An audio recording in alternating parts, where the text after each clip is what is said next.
What is going on, guys? It's your boy Edward V, and today we're going to talk about should you do intermittent fasting when you're sick. And being sick is such a broad term, it can mean basically anything. So I'm going to whittle it down all the way to having the cold and flu. Should you do intermittent fasting if you have the cold and flu? And I'm not going to have you waiting at all, because guess what? The answer is yes, but I'm going to break down why in this video. Stay tuned.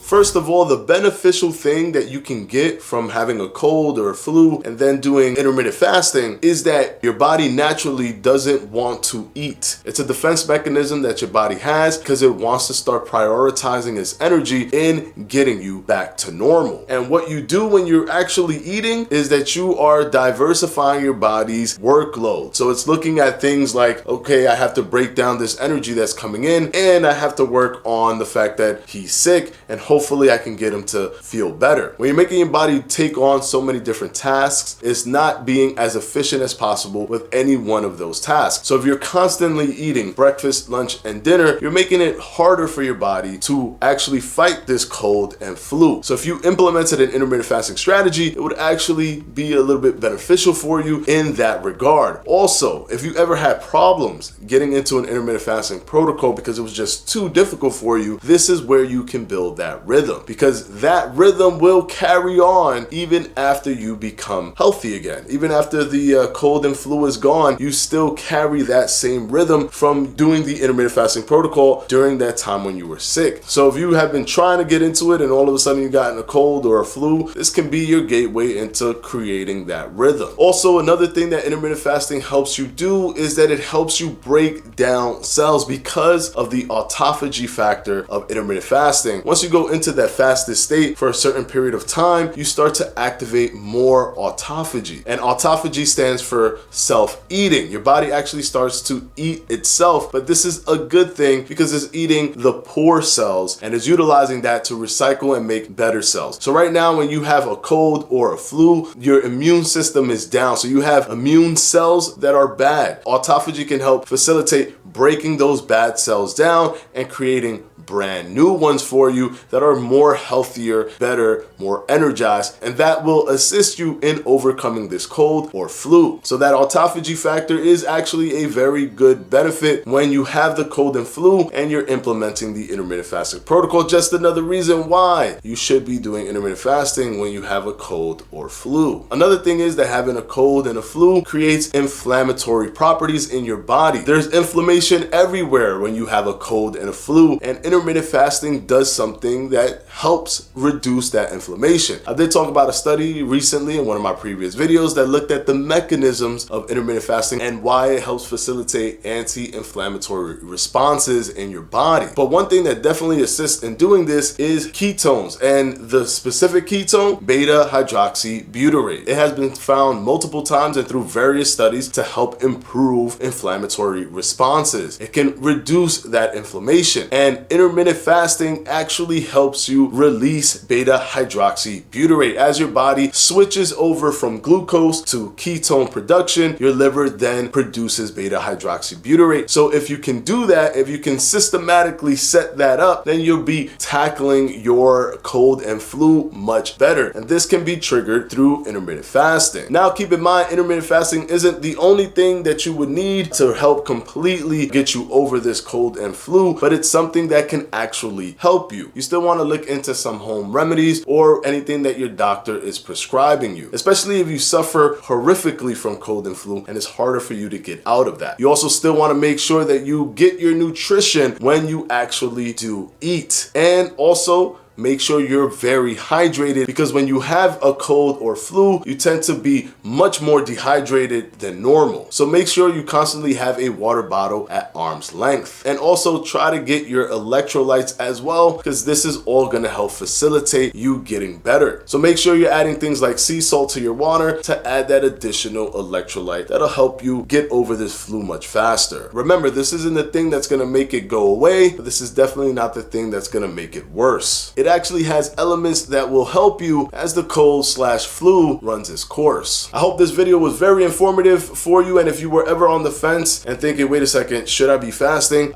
I don't really feel hungry. This is like perfect for me, but am I damaging something? Is it harder for me? Will it be worse for me if I fast? Now you know. It won't be worse for you. You can go ahead and fast, and it will actually be a little bit beneficial for you considering the certain elements that come with intermittent fasting and how it actually aligns with assisting you with a cold and flu. And of course, as always, I want to thank my patrons from my Patreon, and I'm going to go ahead and put their names right up here.